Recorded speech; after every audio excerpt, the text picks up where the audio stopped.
So இப்போ நம்ம வாழ்ந்துட்டு இருக்கக்கூடிய இந்த பீரியட்ல எலக்ட்ரிக்கல் பவர் அப்படிங்கிறது ரொம்பவே இம்பார்ட்டண்டா இருக்குது. இந்தியாவில் பார்த்தீங்கன்னா இந்த எலக்ட்ரிக்கல் பவர் அப்படிங்கிறது 50 ஹெட்ஸ்ல கொடுத்துட்டு இருக்காங்க. அதே வந்து அமெரிக்கா, கனடா இந்த மாதிரியான நாடுகள்ல பார்த்தீங்கன்னா 60 ஹெட்ஸ் கொடுக்குறாங்க. ஏன் இந்த டிஃப்ரெண்ட் இருக்கு அப்படிங்கிறத பத்தி இந்த வீடியோவில் ஃபுல்லா பார்த்தாங்க. அதாவது 19th செஞ்சுரியோட பிற்பகுதியில பாத்தீங்க அப்படின்னா இந்த பவர் டிரான்ஸ்மிஷன் அப்படிங்கிறது ரொம்பவே இம்பார்ட்டண்டா இருந்துச்சு.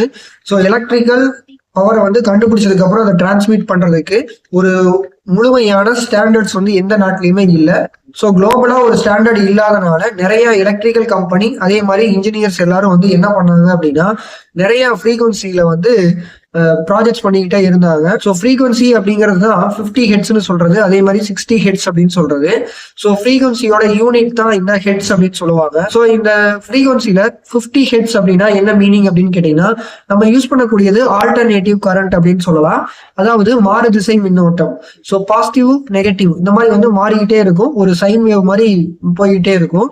அந்த சைன் வேவ்ல பாத்தீங்க அப்படின்னா ஒரு செகண்டுக்கு 50 தடவை வந்து அது மாறிக்கிட்டே இருக்கும். அதே மாதிரி 60 ஹெட்ஸ்ன்னு எடுத்துக்கிட்டீங்கன்னா ஒரு செகண்டுக்கு 60 டைம் பாத்தீங்க அப்படின்னா அது வந்து அதோட மின்னோட்டத்தை வந்து மாத்திக்கும். இப்ப யூரோப் கண்ட்ரிஸ் எல்லாம் பாத்தீங்கன்னா 50 ஹெட்ஸ்ல தான் பயன்படுத்திட்டு இருப்பாங்க. இப்ப இந்தியா போன்ற பல நாடுகள் வந்து இங்கிலாந்து கிட்ட அடிமையா இருந்து விடுதலையாகி வந்தாங்க இல்லையா?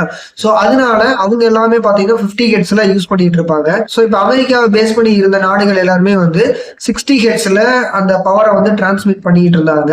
இப்போ 60 ஹெட்ஸ்ல அட்வான்டேஜ் அதிகமா இல்ல 50 ஹெட்ஸ்ல அட்வான்டேஜ் அதிகமான்னு கேட்டீங்கன்னா ரெண்டுமே பாத்தீங்கன்னா பவர் லாஸ்ல எல்லாத்துலயும் சேமா தான் இருக்கு. பட் வந்து ஒரு மோட்டாரை ரன் பண்றீங்க அப்படின்னா 50 விட 60 ஹெட்ஸ் பாத்தீங்க அப்படின்னா கொஞ்சம் ஸ்லைட்லி வந்து அதிகமான ஸ்பீடா கொடுக்குது.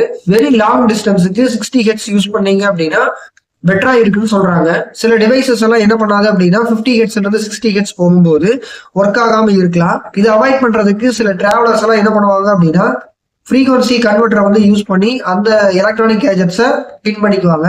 இப்ப குளோபல் எலக்ட்ரானிக் சப்ளையர்ஸ் எல்லாம் என்ன பண்றாங்க அப்படின்னா 50 and 60 ஹெட்ஸ் ரெண்டுலயுமே வந்து ஃபங்க்ஷன் ஆகிற மாதிரி தான் எலக்ட்ரானிக் கேஜெட்ஸ் எல்லாம் வடிவமைச்சுட்டு இருக்காங்க. ஸோ நீங்க 50 ஹெட்ஸ்ல யூஸ் பண்ணாலும் சரி 60 ஹெட்ஸ்ல யூஸ் பண்ணாலும் சரி அதுல பெரிய டிஃபரெண்ட் வந்து இல்ல.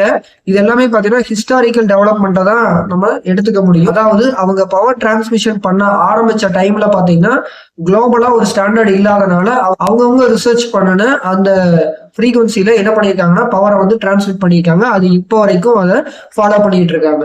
ஸோ இந்த ரெண்டு ஃப்ரீக்வன்சிலுமே பெரிய டிஃபரெண்ட் கிடையாது.